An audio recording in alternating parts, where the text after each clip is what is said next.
Line आप ऐसे मान लो कि ये हमने एक वेक्टर यहां पे बनाया, ठीक है। जरा ध्यान से सुनिएगा इस चीज को। इतना मालूम है आपको कि इसको कहते हैं टेल और इस वाले को कहते हैं हेड, राइट। और ये जो लंबाई होती है इसको क्या कहते हैं, मैग्नीट्यूड ऑफ द वेक्टर, ठीक। तो मैं मान लेता हूं, जैसे मैंने पढ़ाया था तो मैंने कहा था मान लीजिए ये 10 यूनिट्स है। इसके रिप्रेजेंटेशन पर आओगे तो ओ और पी को कनेक्ट करके हमने लाइन बनाई थी, तो इस वेक्टर का नाम क्या रखा, ओपी। मतलब ये एक नोटेशन है वेक्टर का, क्योंकि आज इसका डायरेक्ट इस्तेमाल हम लोग करने वाले हैं। मैं वेक्टर एडिशन पढ़ाने जा रहा हूं आपको, जिसका पढ़ा है रिवाइज हो जाएगा, जिसका नहीं पढ़ा सीख जाएगा वो, ठीक है। तो इससे क्या फायदा होगा, आज जो मैंने बोला था क्लास के बाद एक एक्स्ट्रा क्लास लगाएंगे तो उसकी जरूरत आपको नहीं पड़ेगी, राइट। तो ये वाला पार्ट हो गया टेल, ये वाला पार्ट हो गया हेड। इसकी जो लेंथ है दिस इज 10 यूनिट्स। वेक्टर को रिप्रेजेंट कैसे करते हो, अगर मैं केवल लिखता हूं वेक्टर ओपी तो क्या होता था, ये इसको पूरा पूरा हम लोग बोलते थे वेक्टर ओपी, मॉडुलस लगा देते थे। तो इसको बोलते क्या थे, जो आज पहली बार आए हैं उनसे मैं स्पेशली ये चीज पूछ रहा हूं। अगर हम इसको मॉड लगा देते थे तो इसका बुलाते क्या थे, और इसको मतलब ये क्या रिप्रेजेंट करता था, क्या क्वांटिटी शो करता था, कोई बताएगा आप में से। एक दो तीन चार, एक पीछे था कोई, तुम नए हो आज पहली बार आए हो, नहीं ना, फिर एक पीछे था ना कोई, आप थे। एक दो तीन चार पांच छ, आप छह में से मैं पूछ रहा हूं, कोई बता पाएगा। हाँ बोलिए। यस, इसको हम लोग बुलाते थे मैग्नीट्यूड ऑफ वेक्टर। बैठ जा बेटा, बहुत बढ़िया। इसको बुलाते थे मैग्नीट्यूड ऑफ वेक्टर। हिंदी में आप अगर सुनना चाहते हो तो ये कहलाता है किसी भी सदिश का परिमाण, राइट। तो this is what, this is, पहले तो इसका नाम समझिएगा।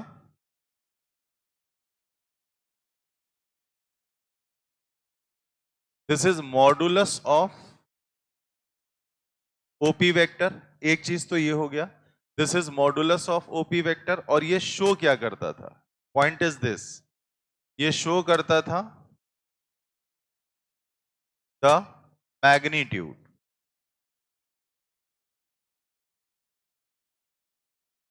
Of vector OP. मैग्नीट्यूड को हिंदी में हम लोग लिखते हैं परिमाण। तो ये शो करना मतलब दर्शाना। तो ये जो मॉड है इसका नाम क्या हुआ, मॉडुलस ऑफ ओपी, शॉर्ट में कहते हैं मॉड। इसका जो घर का नाम है, शॉर्ट नेम है, वो होता है मॉड। तो मॉड ऑफ वेक्टर ओपी क्या दिखाता है, ये दिखाता है किसी भी दिए हुए सदिश का परिमाण यानी उसकी लंबाई। It shows the magnitude of vector OP, right. इतनी बात समझ गए। अब मैं डायरेक्ट आपको लेकर आ रहा हूं, इसके हमारे पास में तीन स्टैंडर्ड नोटेशन होते हैं वेक्टर के, जिसको हम लोग यूनिट वेक्टर्स के नाम से जानते हैं।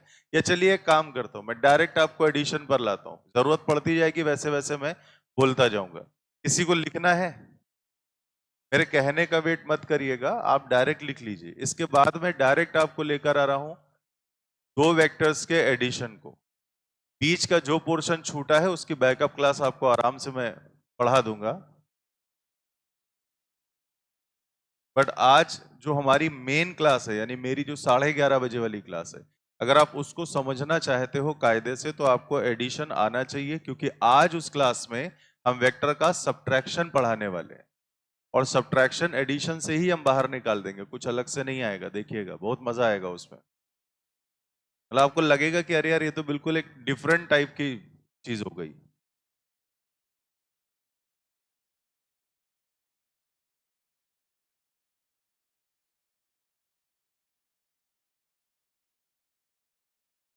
आज फिर आपसे एक बात पूछ रहा हूं, कितने लोग चाहते हैं नीट 2025 में वो सेलेक्ट हो जाएं?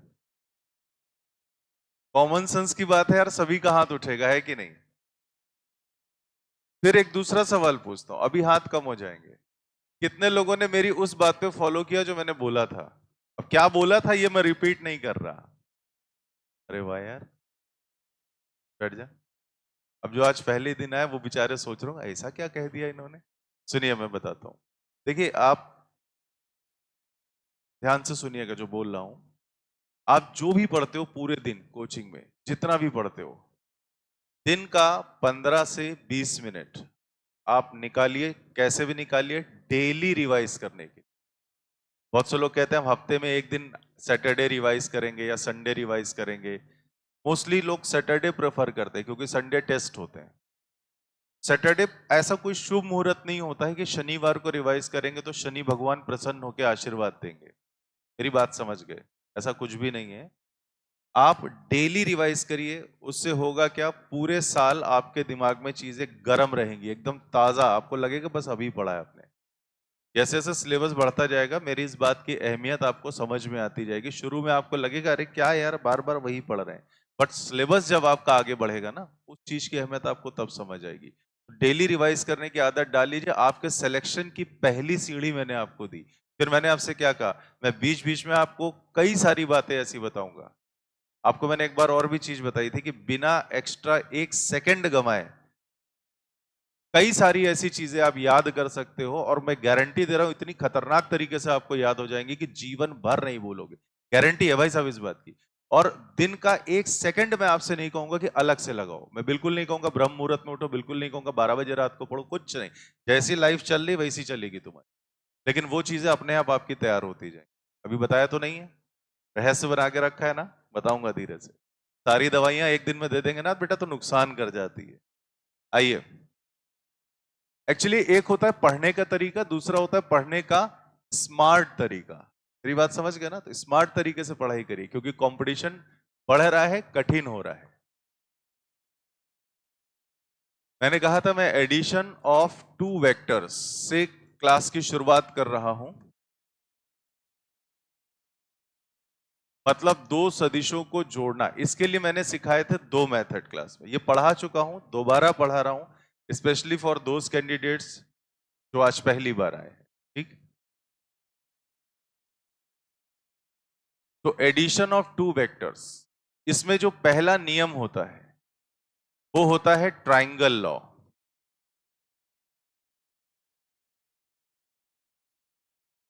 Of vector addition.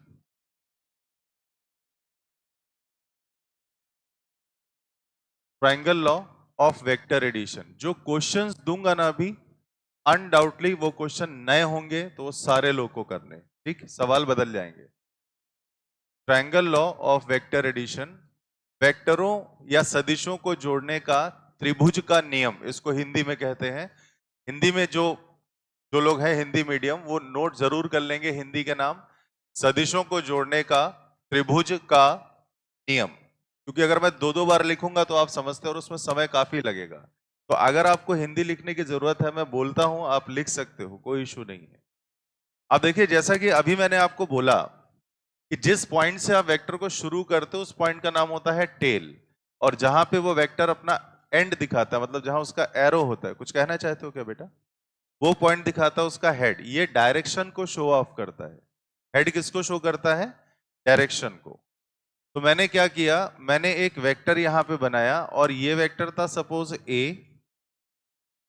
इसकी जो लंबाई है, देखिएगा चीजें बदल रहा हूं थोड़ा, इसकी जो लंबाई है, इसकी जो लेंथ है वो मान लिया मैंने L1 है। तो मैं ऐसे लिख सकता हूं क्या, mod of A is equal to L1। A की लेंथ कौन दिखाता है? ए का मॉडुलस, जो पढ़ा तुरंत इस्तेमाल हुआ, और ये क्या दिखा रहा है? Length of A, right. फिर ये जो डॉटेड लाइन है इसका नाम आपको मैंने दिया था, आज दोबारा से लिख रहा हूं, this is called the line of action. इधर लिख देता हूं,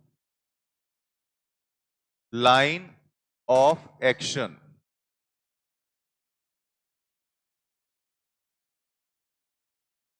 ऑफ वेक्टर ओपी। ओपी की लाइन ऑफ एक्शन है। लाइन ऑफ एक्शन को हम लोग बोलते हैं क्रिया रेखा, याद रखिएगा, ठीक है। खैर, ये लाइन ऑफ एक्शन का मतलब मालूम है क्या होता है? कि कोई भी वेक्टर है वो इसी लाइन के अलोंग अपना काम करेगा। जैसे मैंने उस समय समझाया था आपको कि कोई बॉडी है, इसकी वेलोसिटी यानी कि वेग, अगर हम लोग v बोल देते हैं इस तरह से, तो वो बॉडी इसी लाइन पे ऊपर या नीचे आ रही होगी। ये जैसे एरो ऊपर बना है तो क्या बोलोगे? बॉडी ऊपर जा रही है। तो क्रिया रेखा, लाइन ऑफ एक्शन, वेक्टर का वही होता है जिसपे वो वेक्टर एक्टिवेट होता है। अगर ये फोर्स का वेक्टर है तो हम कह सकते हैं कि फोर्स इस पॉइंट पर लग रहा है और ऊपर की तरफ लग रहा है। इसी तरह इसी लाइन पर आप ऑपोजिट डायरेक्शंस के भी वेक्टर बना सकते हैं, just like this. Line of action नहीं बदलेगा, बस केवल क्या होगा, कोई वेक्टर अगर ऊपर लग रहा है तो उसी लाइन पे वो दूसरा नीचे लग सकता है, इतना फर्क होता है। तो आइए जरा बात करते हैं। तो इस वेक्टर का नाम रखा वेक्टर ए और इसका मैं नाम रखूंगा vector B, right. Vector B की जो लेंथ है उसको मैं बोलूंगा L2, यानी ये वाली लंबाई कितनी मार्क आउट कर दी मैंने, L2। ठीक है, ये समझ में आ गई होगी बात। जहां से फिगर बनाना शुरू किया that point is defined as initial point, शुरुआती बिंदु। जहां पे फिगर फिनिश हो रही this is called final point. Initial से फाइनल हमने एक वेक्टर से कनेक्ट करना होता है और इसी को बोलेंगे आर। आर को बोला जाता है रिजल्टेंट वेक्टर और इसका जो मेन रिप्रेजेंटेशन होता है it is defined as vector A plus vector B. इतनी बात समझ में आई। अब देखिए यहां पे दो बड़ी इंपॉर्टेंट चीज आती है। पहली इंपॉर्टेंट चीज आती है what is the angle between vector A and vector B. फिर आज उन्हीं से बात कर रहा हूं तो पहली बार आए हैं या जिन्होंने नहीं पढ़ा है ये वाला आर्टिकल।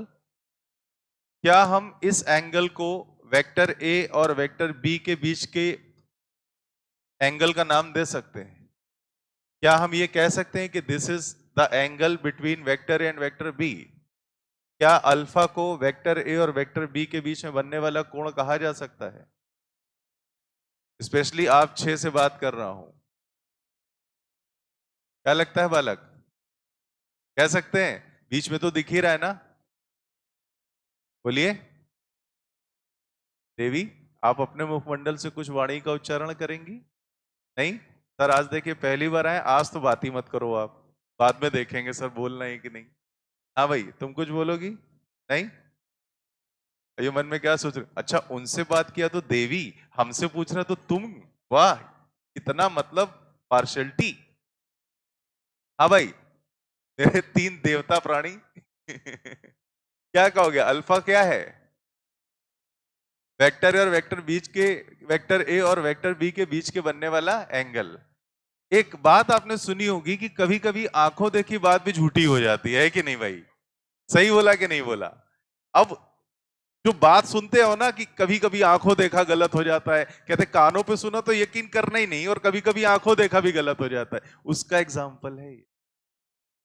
आप कहोगे सर ये क्या बात हुई, हम तो अल्फा सही बता रहे हैं, ए और बी के बीच के बनने वाला एंगल। पता है एक खासियत होती है वेक्टर्स की कि आप फिगर में, याद रखना कभी भी फिगर में 2 वेक्टर्स के बीच का एंगल देखते हो, याद रखना इस बात को, दोनों वेक्टर सेम पॉइंट से बने होने चाहिए, राइट? तभी आप दोनों के बीच का एंगल बोलोगे। जैसे 2 वेक्टर में ऐसे आपको दिखाता हूं, एक एक ये थीटा बोल सकते हो, एक ये और एक ये नहीं कहोगे, इसको मत बोलना कि ये एंगल बिटवीन वेक्टर्स है, वो ये कहलाता है। अब आप कहोगे इसमें और इसमें अंतर क्या है, सही बोला कि नहीं? अंतर दिखाता हूं, देखो क्या करते हैं, ये लोग डंडा उठा ले जाते हैं, डंडा मेरे बड़े काम आता है एक्चुअली। कहाँ है, उठा के दो, जल्दी पहुंचो उड़ के। हाँ ये हुई कोई बात, ये वो वाला नहीं, वो पीला वाला बढ़िया था, लेकिन ये तो बहुत बड़ा हो जाएगा। देखो ऐसा है बालक, तुम समझ लो जो मेरे पास है वो उसी से समझा सकता हूं।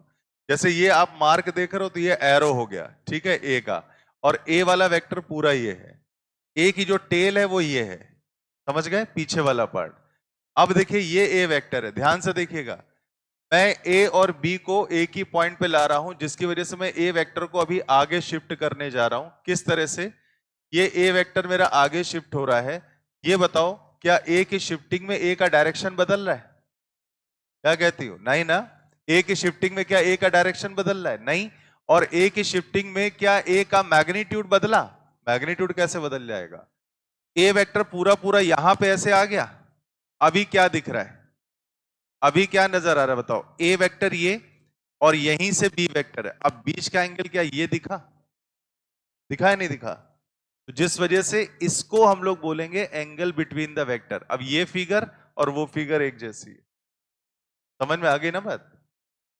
तो कभी भी जल्दी में आपको आंसर नहीं देना। मैं देखिए बार बार इस पॉइंट पे इंडिकेट करता आया हूं आपको, क्योंकि जल्दी में केवल एक ही चीज होती है, आती हुई चीज गलत हो जाएगी, बस और कुछ नहीं होता। तो इस अल्फा को आप नहीं बोलोगे, आप बुलाओगे यहां पे ये थीटा का एंगल, मान लीजिएगा थीटा है। इस थीटा को अपन लोग बोलते हैं the angle between the two vectors. पहले बताइए ये फंडा क्लियर हुआ? ठीक। अब सुनो, इसको कैलकुलेट करने के लिए क्या काम किया गया, मैं यहां से एक एरो गिरा देता हूं इतना, और एक ये लाइन आ गई, नेमिंग कर देता हूं। नेमिंग के लिए मैं क्या काम कर रहा हूं, ध्यान दीजिएगा, इसको रख दिया मैंने ओ एक्स वाई जेड, ठीक है, ओ एक्स वाई जेड, इतना हो गया।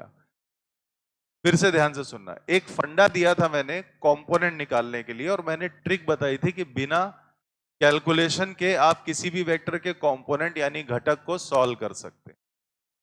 ठीक, बिना कंपोनेंट के आप किसी भी वेक्टर के कंपोनेंट यानी घटक को सॉल्व कर सकते। कैसे? एक स्टेटमेंट दिया था, जिधर का थीटा उधर का कॉस। मेरी बात समझ आई? क्या बोला भाई? जिधर का थीटा उधर का कॉस। बात मेरी समझ गए कि नहीं? बालक क्या बोला मैंने, जोर से बोलो जरा। ना ना, तुम्हारे आगे वाला खड़े हो जा। तुम्हारी आत्मा पूरी तरह से पहली चीज तो क्लास में नहीं है बेटा, सही कह रहा हूं कि नहीं? किसको याद कर रहे हो पहले ये बताओ, यही हो? बैठ जाओ, बॉडी लैंग्वेज कुछ अलग कह रही थी। अभी मैंने क्या बोला, सुनो क्या बोला दोबारा से, ठीक है? अब यहीं पे मौजूद रहना। मैंने बोला कि वेक्टर के जो घटक होते हैं, हिंदी मीडियम है ना आप, वेक्टर के जो घटक होते हैं यानी कंपोनेंट्स ऑफ वेक्टर, इसको सॉल्व करने के लिए मैंने कहा कोई कैलकुलेशन मत करिएगा।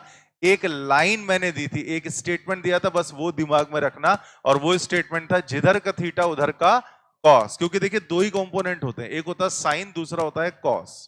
समझो ध्यान से। अब अगर एक के बारे में तुमको पता चल गया कि भाई ये वाला कॉस है, कोई भी एक, दूसरा ऑटोमेटिक कौन सा होगा?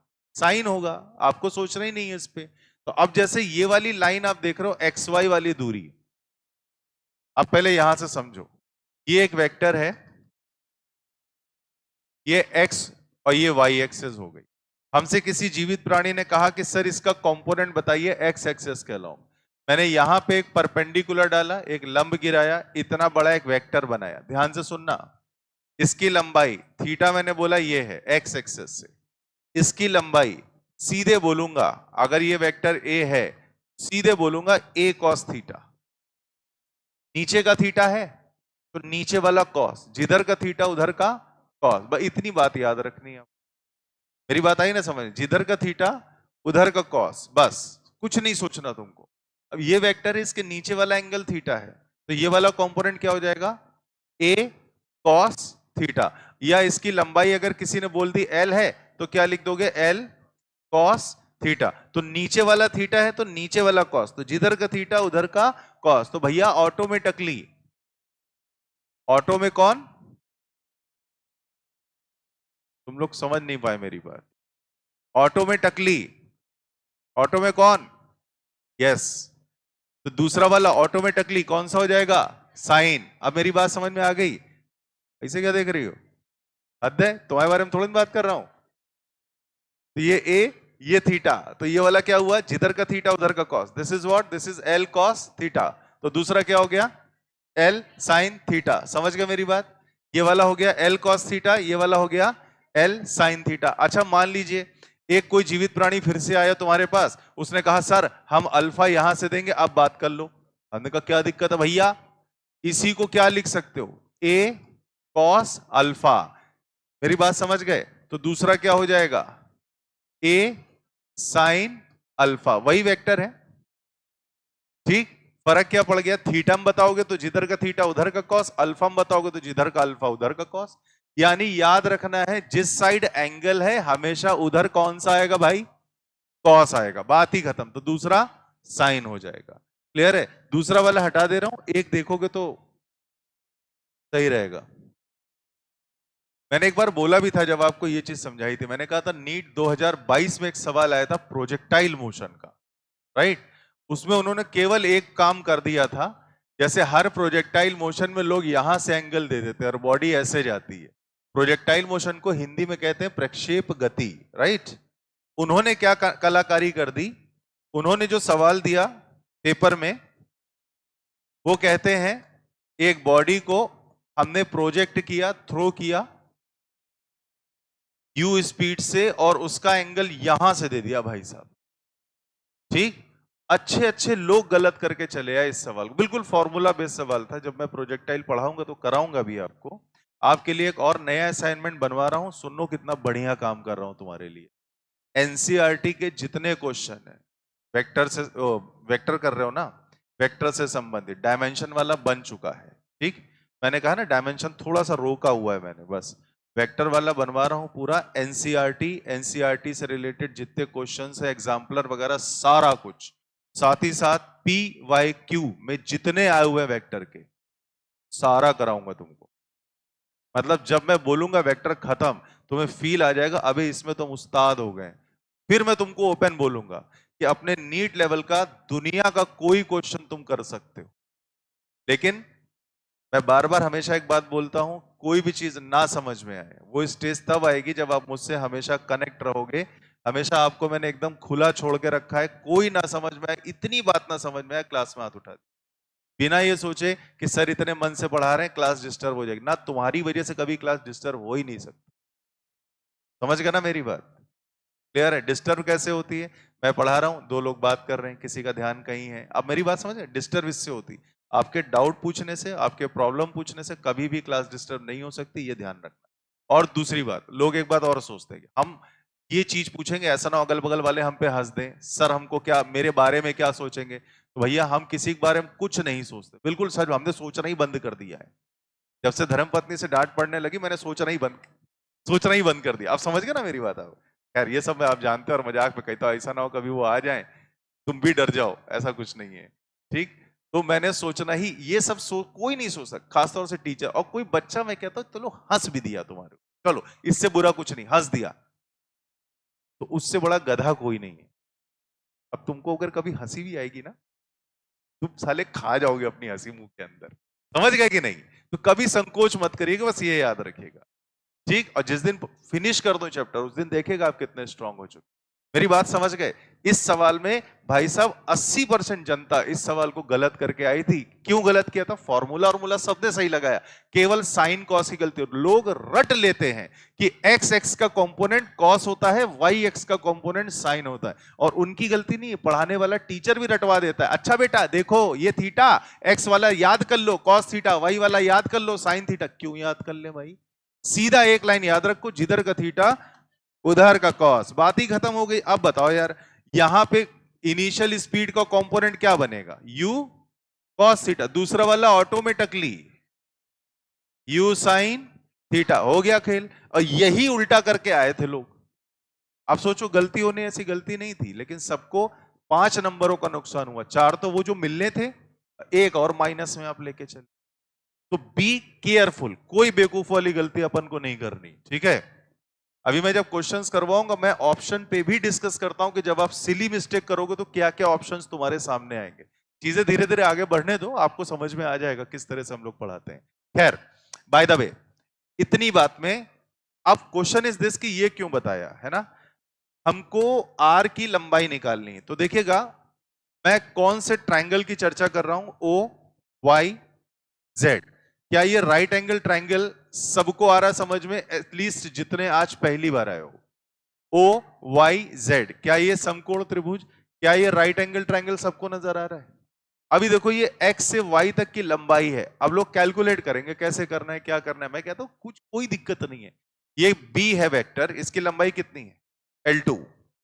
तो ये कितना हो जाएगा? जिधर का थीटा उधर का कॉस। आप सीधे देखो ना, ये b बना है, L2 की लंबाई है, नीचे वाला कंपोनेंट चाहिए, थीटा इधर ही सही है, तो जिधर का थीटा उधर का, बात खत्म हो गई। इतना ही सोचना है खाली तुमको, इससे ज्यादा अकल ही मत लगाना, ठीक ना।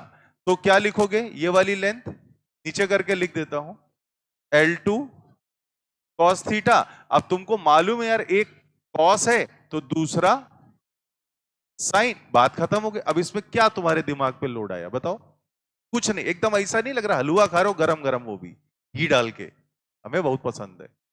कहते हो हाँ सर, देखने में लग रहा है वाकई में कितना घी खाए हो। खैर, इतनी बात आ गई समझ में। अब ये बताओ, फिर से वही बात आई, आज पहली बार जो आए, जो इनका लेक्चर जिनका छूटा, पाइथागोरस जानते हैं क्या होता है? अब जानते हो बालक? बोलो जरा क्या होता है?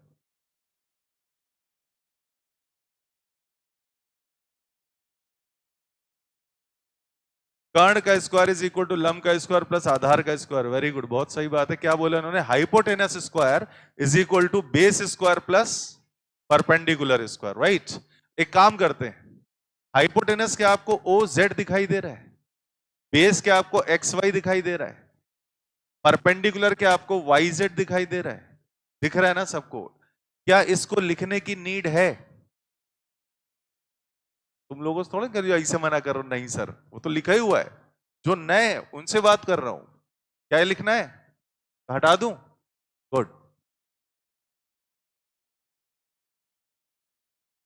क्योंकि फिर क्या होगा ना, मेरे सामने स्पेस खुला मिल जाएगा मुझे, तो मैं यहीं पे सॉल्व भी कर दूंगा। आ जाओ भाई, ये थीटा था। अभी तुम ध्यान से सुनना, मैं डायरेक्ट चीजें लिख रहा हूं, बी केयरफुल, यहीं देखिएगा। पहले तो आपको पाइथागोरस लिख के दे देता हूं, ओजेड का स्क्वायर, मतलब आर की लंबाई को मैं आर ही बोल देता हूं, तो आर का स्क्वायर लिख दूं सीधे। क्लियर है? आप तीनों को पीछे, तीन नहीं है अब उधर चार हैं, तो क्या मैं ये लिख सकता हूं, आर का स्क्वायर, ध्यान दिए रहना, इज इक्वल टू ओ से वाई का स्क्वायर। अब बताओ यार, ओ से वाई की लंबाई कितनी पा रहे हो? एक तो L1 है, देखो ओ से ये पूरी लंबाई, यहां से लेके यहां तक की लंबाई, यहां से यहां तक क्या हो गया? L1। यहां से यहां तक क्या हो गया? L2 cos theta. क्लियर ना बेटा?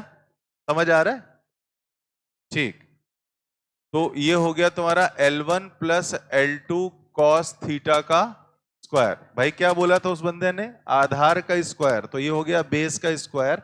बेस क्या है? L1 plus L2 cos theta, इसका स्क्वायर, राइट। क्लियर है? अच्छा, दूसरा प्लस परपेंडिकुलर स्क्वायर, ये कितना दिख रहा है आपको?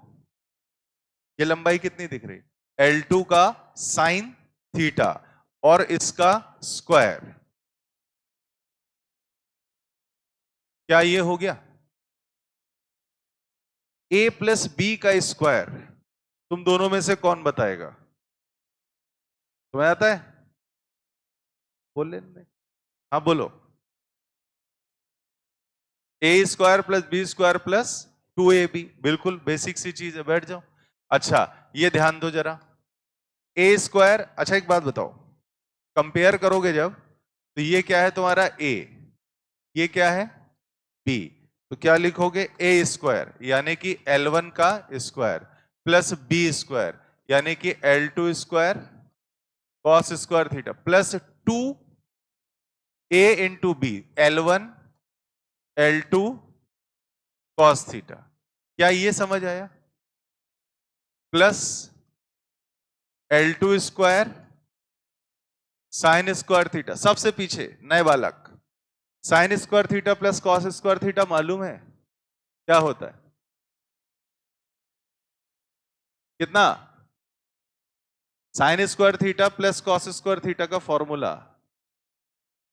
देखिए, मैं टेस्ट नहीं ले रहा किसी का भी, पहले तो ये बात अपने दिमाग से निकाल दीजिएगा, टेस्ट में लेता ही नहीं हूं मैं, ठीक है? बैठो।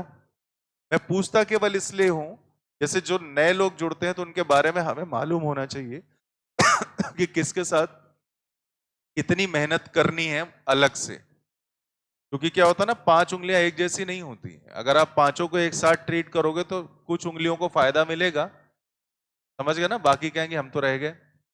तो ये चीज है, तो हमें ये पता होना चाहिए कि किसके अंदर कितनी ग्रेविटी, उसी हिसाब से कितना एक्स्ट्रा मेहनत करनी है ये मुझे मालूम होना चाहिए, क्योंकि फाइनली सिलेक्शन मुझे इनका भी चाहिए, सिलेक्शन आपका भी चाहिए, आप कहीं अलग थोड़ी ना बेटा, समझ गए ना बात।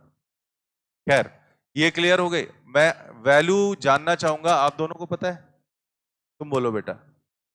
1 sine square theta plus cos square theta equal to 1, ठीक।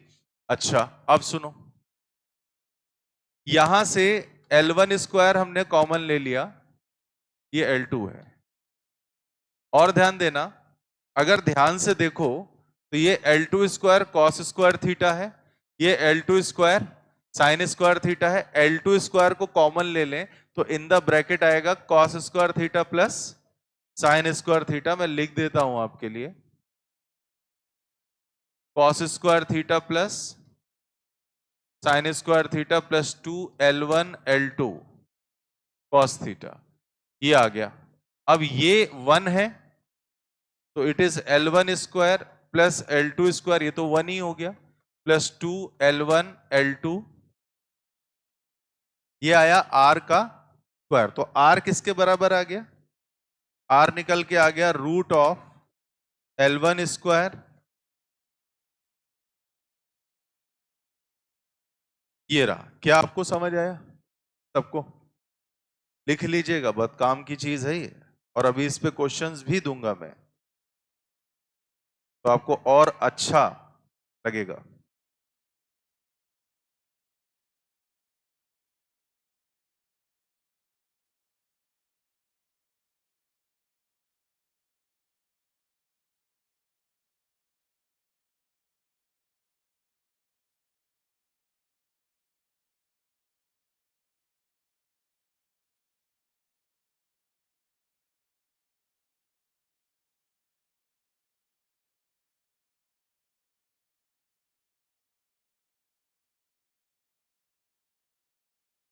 जिन लोगों को पहली बार बुकलेट मिली है, वो जब बुकलेट खोल के देखेंगे तो उसमें वेक्टर का एडिशन वाला एक सब टॉपिक पड़ा है, क्वेश्चंस की सीरीज है पूरी, वो ऑलमोस्ट हम लोगों ने कर लिए हैं सारे सवाल। मतलब मैं आपको जस्ट ये बताना चाह रहा हूं कि मैंने उतना पढ़ा दिया है, ठीक है। आज मेरी वाली जो क्लास है 11:30 से, उसमें वेक्टर का सब्ट्रैक्शन शुरू करूंगा। बहुत बहुत ज्यादा इंटरेस्टिंग है, मजा आएगा आपको उसके सवाल लगाने में, सीरियसली आप अकल लगेगी, बहुत बढ़िया लगेगी। हो गया इतना, जल्दी कर लो। अब तुम फिगर बना रही हो, वाह। एक काम करो, फोन लाई हो, निकालो।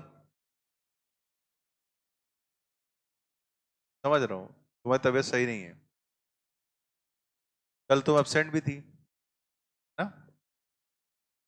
इसकी फोटो खींच लीजिए जो लोग लेट हैं, खींच गई। अब जैसे कोई क्वेश्चन लगाना हो तो फोटो देख के रेफरेंस ले लेना, घर जाके आराम से लिख ले, लेकिन लिख जरूर लेना है ना, कि पता लगा 2-3 सेल्फी उसके ऊपर हो गई गया। हाँ भाई ये डन, इसको हटा रहा हूं, यहीं पे इरेज कर रहा हूं, ठीक।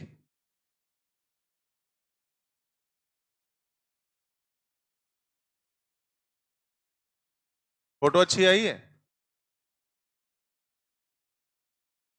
मेरी? अच्छा इतना हो गया, चलिए आगे चलते हैं।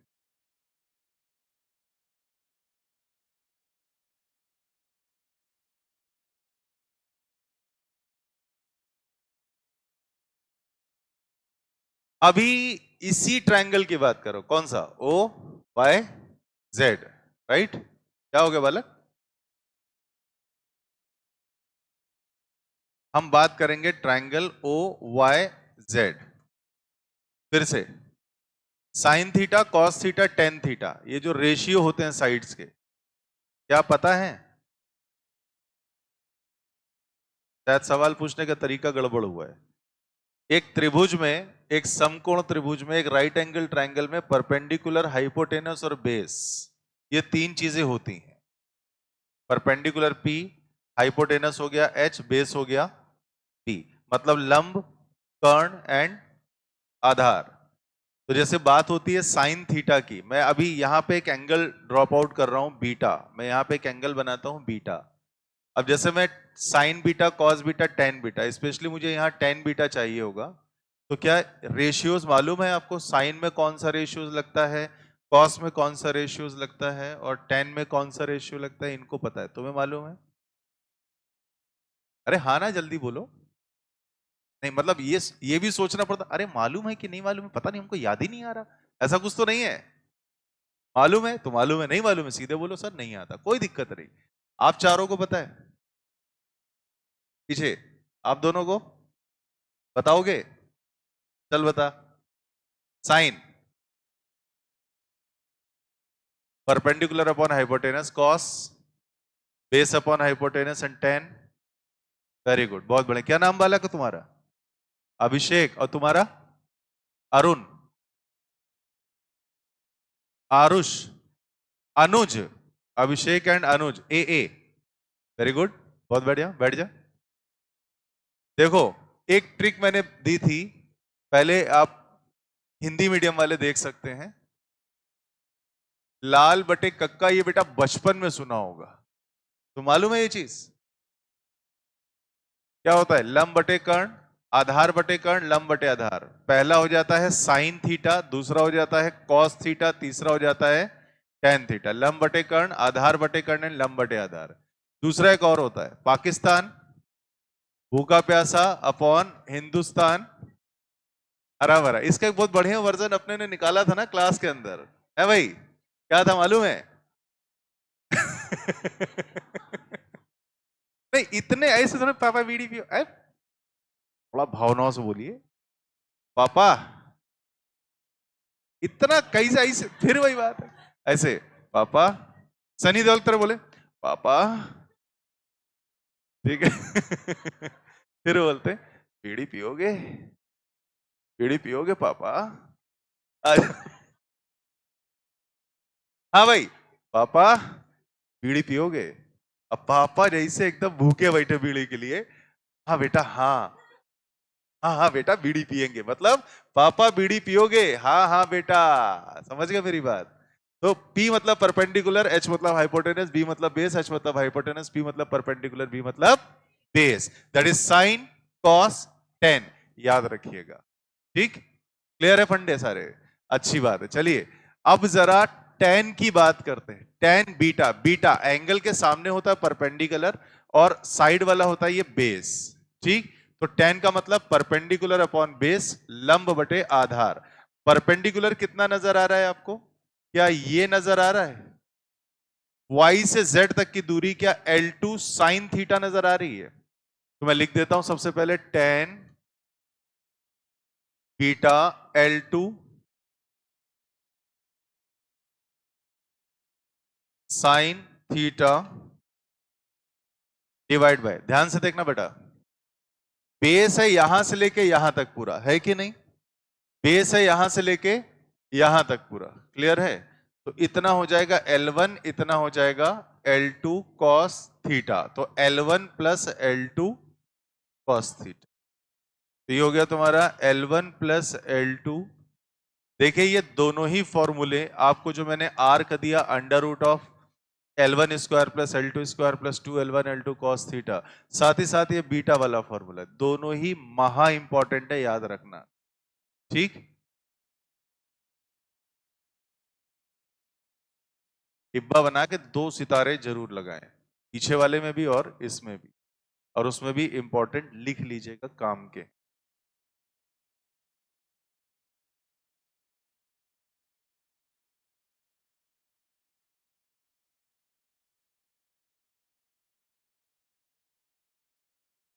क्या इतनी बात समझ आई?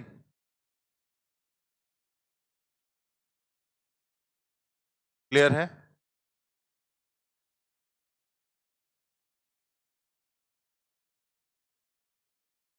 एक चीज आपको नई समझा रहा हूं, सबके लिए नई है, और उसमें एक हेडिंग डालिएगा, तो जगा दो।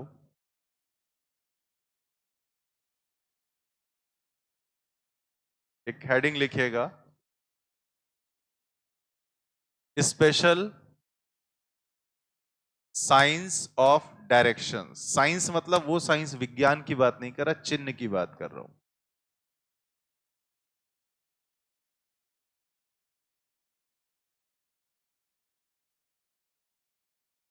ये साइंस की बात कर रहा हूं, ऑफ डायरेक्शंस।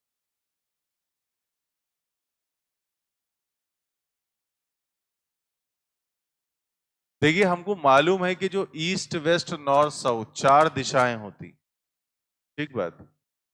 तो हमने कहा जो ईस्ट वेस्ट नॉर्थ साउथ है सबसे पहले वो दिखा दें। और मैंने इसके लिए भी आपसे कुछ कहा था। मैंने कहा था नॉर्थ कभी ऊपर नहीं होता, ना साउथ कभी नीचे होता है ना। नॉर्थ होता है अंदर की तरफ, साउथ होता है बाहर की तरफ। मतलब इस बोर्ड के दोनों स्क्रू खोल दीजिए और ये बोर्ड ऐसे की बजाय आप ऐसे पलट दो। मेरी बात समझ गए? तो ईस्ट उधर है, वेस्ट इधर है, नॉर्थ है अंदर, साउथ है बाहर। क्लियर है बात? अच्छा अब सुनिएगा ध्यान से। जो सेट एंगल होते हैं ये वाले 45 डिग्री के, जैसे ये बीच वाला चला आता है तो इसको हम लोग बोलते हैं नॉर्थ ईस्ट। इसको क्या बोलते हैं? South east. कितना एंगल होता है? 45 डिग्री। अब आप कहोगे सर ये सब तो मालूम है हमें, अभी देखना तुम्हें मालूम क्या नहीं है। ये हो जाता है आपका नॉर्थ वेस्ट और फिर इधर आ जाता है साउथ वेस्ट। ये सारे 45 के होते। यहां से भी आप दिखा सकते हैं 45 डिग्री, यहां से भी आप दिखा सकते हैं 45, और ये वाला भी हो जाएगा आपका 45। अब किसी ने कहा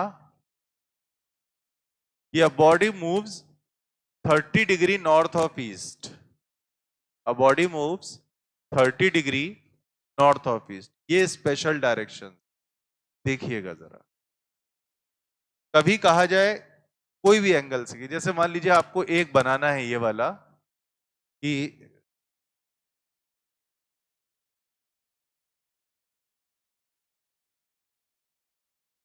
जैसे मान लीजिए ये लिखना है हमको theta degree north of east. इसका मतलब क्या होता है बस ये समझ लो। थीटा डिग्री नॉर्थ से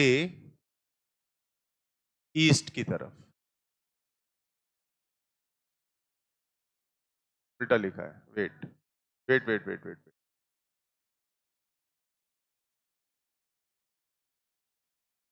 ईस्ट से नॉर्थ की तरफ। समझ गए? नॉर्थ ऑफ ईस्ट का मतलब हुआ ईस्ट से नॉर्थ की तरफ। और आसान तरीका बताऊं, इधर जाना है पहले वो है, इधर से जाना है बाद में वो है। या तो ऐसे याद रख लो, याद रखने के कई तरीके, या तो हिंदी में याद रख लो ईस्ट से नॉर्थ की तरफ। ये आपको याद रखने में थोड़ा सा कठिनाई होगी, गलती से उल्टा लिख गए तो सब गड़बड़ हो जाएगा। तो सबसे आसान भाषा क्या है? जिधर जाना है पहले वो, जिधर से जाना है बाद में वो। एमएलए समझ गया ना मेरी बात? जैसे लिखा theta degree north of east, अभी देखिएगा theta degree north of east, तो ये वेक्टर है हमारा। तो नॉर्थ ऑफ ईस्ट का मतलब पहले है नॉर्थ, तो नॉर्थ की तरफ जाना है, बाद में है ईस्ट, तो ईस्ट से जाना है, राइट। तो ईस्ट पे ये है, अब ये वेक्टर ईस्ट पे है, नॉर्थ की तरफ जाना है। जाना मतलब ऐसे नहीं जाना है, नॉर्थ की तरफ घुमाना है इसको। कितने एंगल से घुमाना है? Theta degree. तो ये आया, ये वेक्टर था, इसको घुमा दिया। कितने एंगल से घुमा दिया? ये थीटा हो गया। अब देखो थीटा डिग्री ईस्ट से किसकी तरफ घुमा? यहां कौन बैठा है? नॉर्थ बैठा है। तो theta degree north of east का मतलब जिधर जाना है पहले वो, जहां से जाना है बाद में वो। क्या बोलो, बात आई समझ में? कोई दिक्कत, कोई समस्या, कोई कष्ट, कोई परेशानी, मन में कोई शंका? ना भैया, वेरी गुड। तो अब बनेगा कैसे? बनेगा ऐसे। ये मान लो थीटा सपोज 45 से छोटा है, बड़ा भी हो सकता है, 60 डिग्री भी हो सकता है, तो इधर आ जाती लाइन वो। अब मेरी बात समझ गए होंगे। तो ये आया थीटा डिग्री, इसमें डालूंगा एरो और इसको लिखते हैं theta degree north of east. अभी समझ गए होगे आप? अब मैं बोलूं क्या आप बना के दिखा सकते हैं? पहले इतना काम कर ले कृपया। वेक्टर्स में इस पे सवाल आ सकता है, बल्कि यूं कह लीजिए आएगा। और बताओ, प्योर वेक्टर का सवाल नहीं देगा आपको, मोशन से रिलेशन में बना के सवाल देगा, गति का क्वेश्चन देगा आपको। प्योर वेक्टर का सवाल तो बहुत रेयरली पूछा गया है।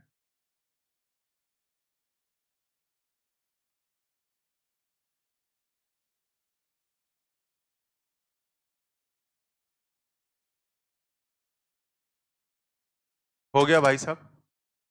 डन डन डन डन डना done done done done done डना डना डन डन डना।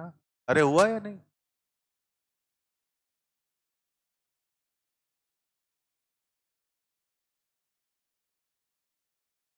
समझ में आ रहा है?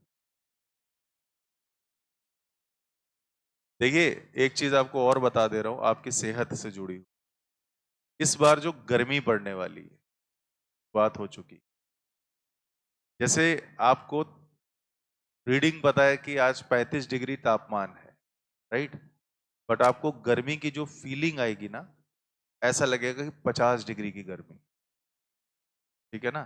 इस बार एयर प्रेशर काफी बदला हुआ है, तो अपना ध्यान जरूर रखना है। ग्लूकॉन डी, एनर्जेल, ये सब आप अपने रूम में रखिए। दिन में अगर जरूरत नहीं भी है तब भी कम से कम 2 बार भर भर के पिए। भर भर के मतलब समझ गए?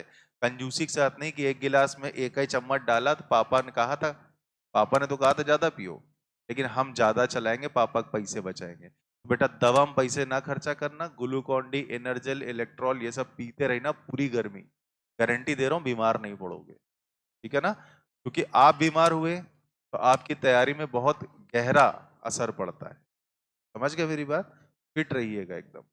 खैर, अब भगवान ही नाराज हो जाए तो बात अलग है, बुखार आ गया, उसमें कुछ नहीं किया जा सकता, अपने से केयर करनी। Theta degree north of east, समझ गए आप? अच्छी बात है, सुनिएगा एक और। अब आपको बनाना है 60 डिग्री, ध्यान से सुनने लेना। 60 डिग्री साउथ ऑफ वेस्ट। अब तुम बनाओगे, मैं देखूंगा। 60 डिग्री साउथ ऑफ वेस्ट, अकल लगाओ, अपनी अकल लगाओ। अब तुम काम करोगे और मैं यहां से देखूं। 60 डिग्री साउथ ऑफ वेस्ट, पहले क्या लिखते हो? जहां को जाना है। 60 डिग्री साउथ ऑफ वेस्ट, तो जाना कहां है? साउथ। एक घंटा आप मारेंगे अभी, कहां जाना है? साउथ। किधर से जाना है? वेस्ट से। 60 डिग्री साउथ ऑफ वेस्ट। बालक देखो मुन्ना, ऐसा है, अगर तुम पूरा काम नहीं करोगे, ठीक है, तो नीट के पेपर वाले दिन ऐसा नहीं हो सकता कि माता सरस्वती ब्रह्मलोक से स्वयं आपका पेपर देने आए और तुम उनके कमल पे चढ़ के ऐश करो। मेरी बात समझ गए? अब ये बात क्यों बोला? मैंने जो क्लास में यहां लिखवाया तुमने वही नहीं लिखा यार, पूरा बनाया तुमने, फिगर चेक करो। हरा वाला लाइन कहाँ है? बनाई तुमने? फिर किसकी गलती? फिर आप कहोगे यहां से निकलने के बाद कि जो पढ़ाया गया वो हमको समझ में नहीं आया। तो बाबू कोई कॉपी थोड़ी ना आपकी देखेगा, लोग खाली आपकी बातें सुनेंगे, उनको लगेगा विशाल सर पढ़ाते हैं समझ में नहीं आता। मेरी बात समझ गए? हमें अपनी भी बचानी है, तुमको भी सेलेक्ट कराना है। आई ना बात समझ में? मैं कह रहा हूं तुम आत्मा के साथ यहाँ थे ही नहीं यार, हम पहले ही जज कर लिए तुमको। हाँ सही है, परफेक्ट बना बेटा। हाँ एकदम सही। हरा वाला वेक्टर कहाँ बनाए हो? हरी लाइन थीटा डिग्री वो वाली भी बनाओ जो हमने बनाई है। हाँ वेरी गुड, बहुत बढ़िया। एक और दिखा। हाँ एकदम परफेक्ट है। अबे पगले, ये देख क्या किया।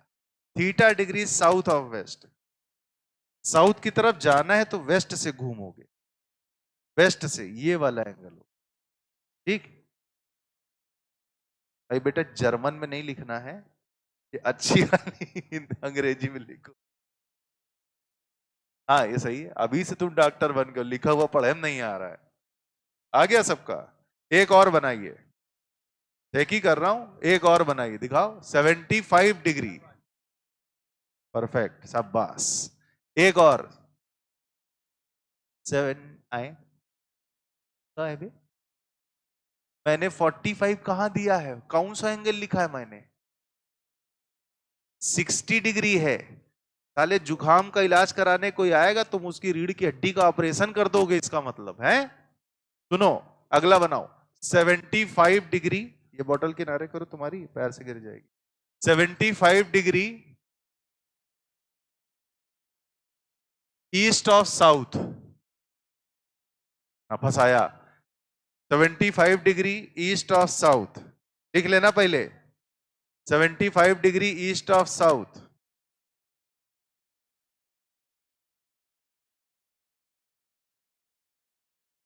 75 डिग्री ईस्ट ऑफ साउथ।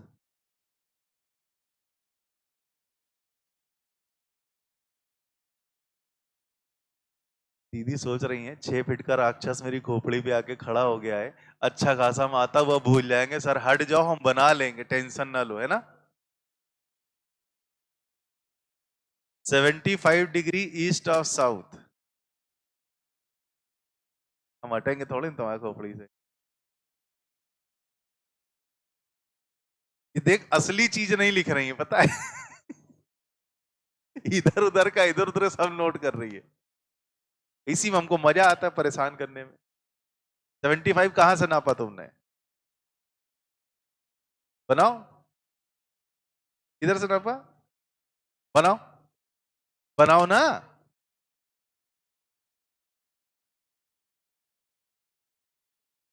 75 यहीं से नापे हो, यहीं से बनाओ, सही था तुम्हारा, सॉरी। हाँ, एकदम परफेक्ट है। 75 डिग्री साउथ, क्या बोला हमने? East of south. भैया साउथ से नापिए 75 डिग्री ईस्ट की तरफ, काम खत्म। साउथ से नापिए 75 डिग्री ईस्ट की तरफ। कहां नापा तुमने?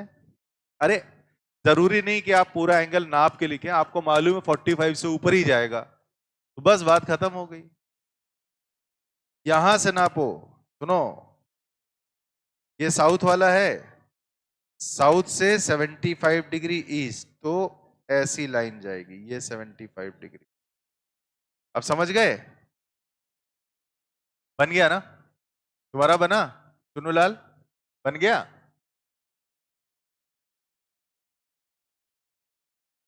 ये 75 ईस्ट वेस्ट नॉर्थ साउथ, क्या दोबारा बना रहे हो क्या तुम लोग? उसी में सब बनाओ, क्या दिक्कत है? बस एक और बना दो, अच्छा मेरे कहने पे। 55 डिग्री वेस्ट ऑफ नॉर्थ, अब तुम्हारा हो गया। क्या की हो तुम? ये लाइन है 75 डिग्री, यहां से एंगल नापो, तुमने पूरा क्यों बना के रखा है? जहां से एंगल नाप रही उतना ही लिखोगे ना। क्या बोला मैंने अभी? नहीं, एंगल कितना बोला? 55 डिग्री वेस्ट ऑफ नॉर्थ, बना दिया, good. 55 degree west of north, ये लास्ट है। 55 डिग्री वेस्ट ऑफ नॉर्थ, बन गया। टाइम हो गया क्या क्लास का? समझ रहा था। 55 डिग्री वेस्ट ऑफ नॉर्थ। अच्छा ईमानदारी से बताइए,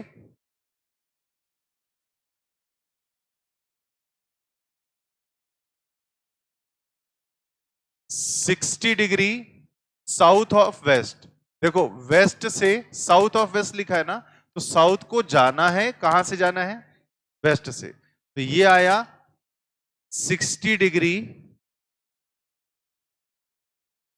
साउथ ऑफ वेस्ट, राइट। फिर दिया 55 degree west of north, 55 degree west of north, कहां को जाना है? वेस्ट को जाना है, कहां से जाना? नॉर्थ से, तो नॉर्थ से 55 डिग्री घूम जाइए, यहां कहीं आ पाओगे। भाई 45 वाली ये वाली लाइन है, तो इससे थोड़ा इधर ही आ जाएगा, तो ये हो जाएगा तुम्हारा 55 डिग्री, कहा गया वेस्ट ऑफ नॉर्थ। ईमानदारी से बताना, नीट 2025 की कसम दे के पूछ रहा हूं, कितने लोगों ने दोनों सही किए थे? गुड, अपने दम पे मतलब। हाँ गुड, बहुत बढ़िया। चलिए मुलाकात करेंगे 11:30 बजे फिर से अपनी मेन क्लास में, और उसमें पढ़ाऊंगा वेक्टर का सब्ट्रैक्शन। इसी से निकालेंगे, कुछ अलग नहीं है, टेंशन ना लीजिए। अभी आदित्य सर की क्लास होगी बायोलॉजी की। हाँ,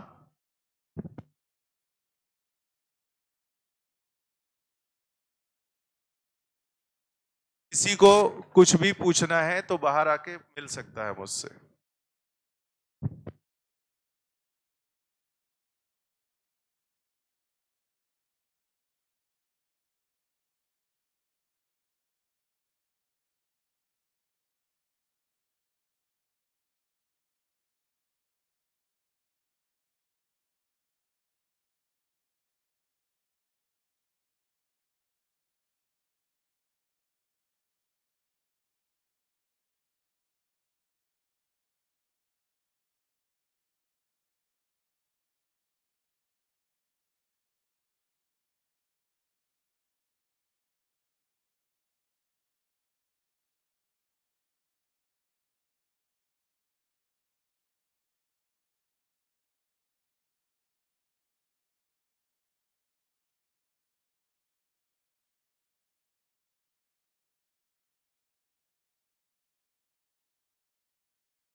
इस बार अभी एक हफ्ते के बाद जो नीट का पेपर है 5 तारीख को, कितने लोगों ने भरा है?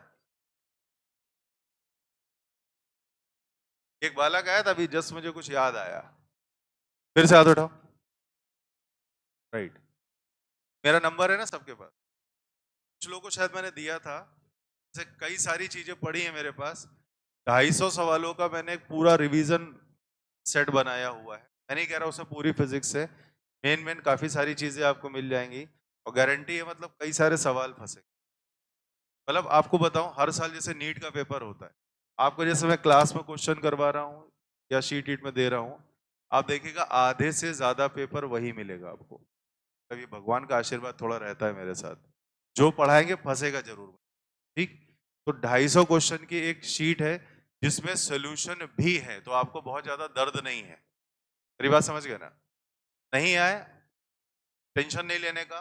क्या करना है, आप पीछे शीट वाला पोर्शन जो सोल्यूशन वाला है, दो फाइल है, एक क्वेश्चन की फाइल है, एक सोल्यूशन की फाइल है। बट ये है कि मैंने प्रिंटिंग के लिए नहीं भेजा क्योंकि टाइम ज्यादा था नहीं। तो जो बच्चे हमसे मांग रहे हैं उनको मैं ऑनलाइन दे रहा हूँ। जो हमारा पुराना बैच है नीट का, उनको तो सबको मैं दे चुका हूँ। तो आप लोग की बात कर रहा हूँ। तो ऑनलाइन मैं आपको व्हाट्सएप पे दे सकता हूँ। आप जस्ट उसको एक ओवरव्यू कर लीजिएगा। जो सवाल ना आए आप उससे लगा लीजिएगा, और कहेंगे और भी कम से कम 3-4 बनाए हैं मैंने। राइट। कर लीजिएगा, फायदे में रहेंगे। जिनके पास नंबर नहीं है, मैं आपको नंबर अपना दिए दे रहा हूँ, आप मुझे व्हाट्सएप भेजिएगा।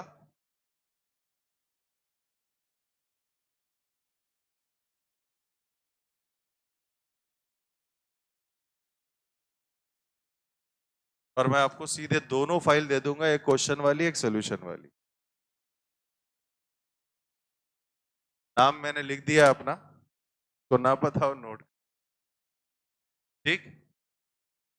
जिसने पेपर भरा है नीट का अभी, केवल वही लोग हमको व्हाट्सएप करेंगे। ऐसा नहीं कि हम पहले बुकलेट ले लें, हम धीरे धीरे लगाते रहेंगे साल भर, ये मत कर। कि अगले साल नहीं मिलेगी। आप, मैं कभी भी चीजें अपने रिपीट नहीं करता। एक साल जो असाइनमेंट, जो बुकलेट, जो चीज पढ़ा दी, कोई रिपीटेशन नहीं, अगले साल फिर उसी को नए सिरे से कर दो। हो गया ये? ठीक गया? व्हाट्सअप कर दीजिएगा, आपका फायदा होगा इसमें।